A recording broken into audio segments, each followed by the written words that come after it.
Hey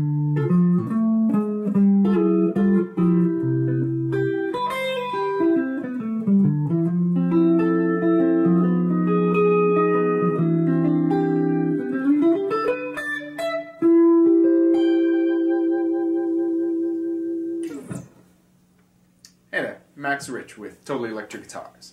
Today, we're doing some jazz stuff. We're talking about upper structure chords. And what an upper structure chord is basically a way of substituting one chord for another. Like in this case, we're going to be talking about a 2-5-1.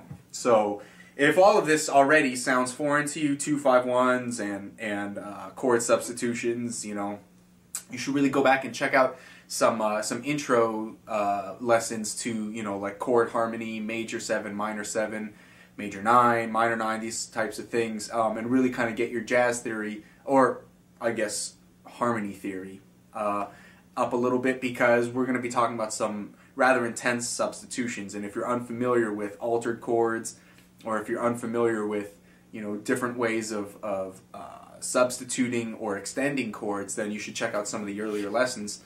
But if you are up to speed on that sort of stuff, well then, what we're going to be doing is we're going to be doing a 2-5-1 in the key of C major.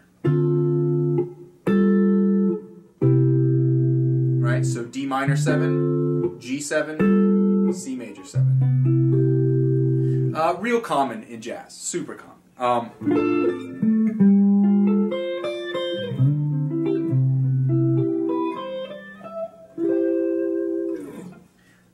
And what we're doing, we're going to be talking about ways of playing over a simple change like a 2-5-1, but yet substituting chords. So instead of always playing your D minor 7, what else can you do? What are your other options? Instead of always playing your G7, what are your other options? You know, because a lot of the times when you're running arpeggios, it can get a little dull if you're just following the changes, you know.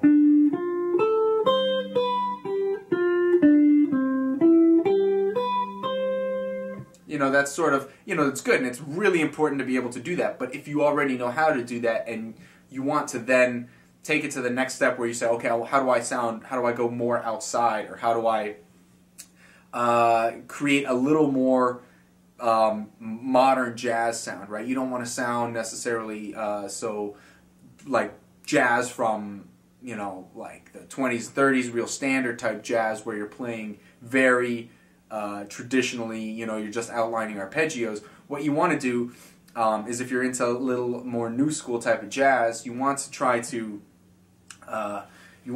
create a little bit of dissonance and then release it. You know, some tension and then release the tension.